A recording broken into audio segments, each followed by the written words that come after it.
2022년 6월 18일 토요일 선지자 호세아를 만나다. 우리는 4월 18일부터 6월 17일까지 호세아 선지자의 말씀을 묵상하였습니다. 오늘은 호세아서에 대해서 전반적인 이야기를 나누고자 합니다. 호세아서는 호세아 선지자의 이름을 딴 것입니다. 호세아는 하나님은 구원이시다 라는 뜻을 가지고 있습니다. 핵심 내용은 이스라엘 백성들이 지속적으로 하나님을 멸시했지만 하나님께서 그 백성들을 지극히 사랑하신다는 것을 보여주는 것입니다. 사랑하는 성도님, 선지자가 창녀와 결혼한다는 것이 말이 될까요? 그런데 말이 됩니다. 왜냐하면 하나님께서 호세아에게 그렇게 하라고 말씀하셨기 때문입니다. 그러면 하나님은 왜 그런 명령을 내리셨을까요? 호세아의 삶을 통해 이스라엘 백성들을 향한 하나님의 지극한 사랑을 보여주시려고 그런 것입니다. 그러면 하나님은 왜 이스라엘을 창녀에게 비유하신 것일까요? 이 질문에 대한 대답이 바로 호세아서를 이해하기 위한 기초입니다. 사실 이스라엘 백성들은 창녀와 다를 바가 없었습니다. 왜냐하면 그들은 하나님께 신실하지 않았기 때문입니다. 하나님은 그들에게 거짓된 신과 우상들을 섬기지 말고 오직 하나님만을 섬기라고 말씀하셨습니다.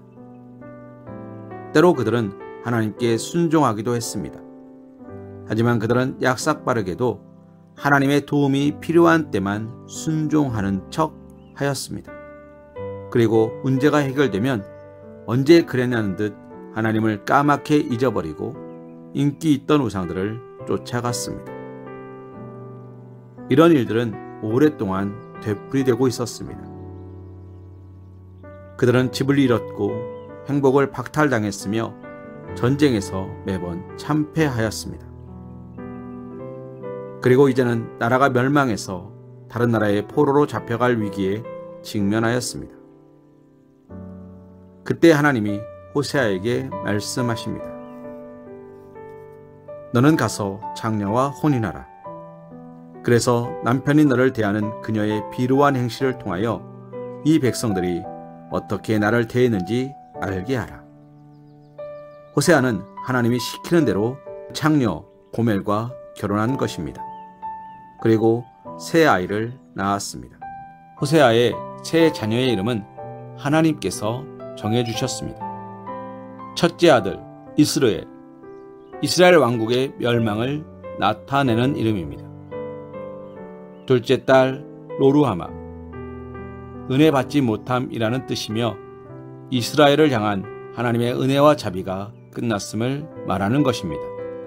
셋째 아들 로암미, 내 백성이 아니다라는 뜻입니다.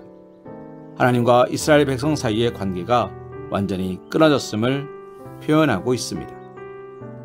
그러나 고멜은 옛날의 생활 습관을 버리지 못했고 그것이 호세아의 마음을 아프게 했습니다. 버리지 못했고 그것은 호세아의 마음을 아프게 했습니다. 아내를 사랑해도 아내에게 잘해주어도 아무런 소용이 없었습니다. 이스라엘 백성 가운데 몇 사람은 호세아 선지자의 삶으로 전하는 메시지를 알아들었을지도 모릅니다. 그러나 그들은 종교적인 음행을 회개하지 않았습니다. 그들은 우상 숭배를 중단하지 않았고 그들의 종교적 음행은 국가로서 그들의 운명이 다할 때까지 계속되었습니다.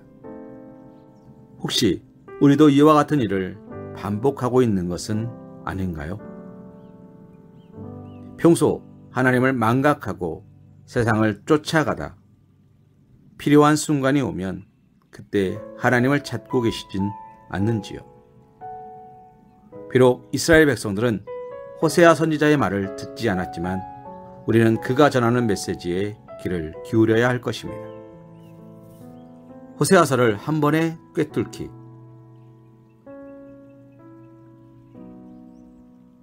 1장에서 3장 5절까지는 음란한 아내 고멜에 대한 호세아의 사랑은 이스라엘에 대한 하나님의 사랑을 보여주고 있는 것입니다. 4장에서 14장까지의 내용은 우상을 섬기는 음란한 이스라엘은 회개를 거부하고 하나님의 심판을 받고 결국은 하나님께로 돌아오게 된다는 내용입니다.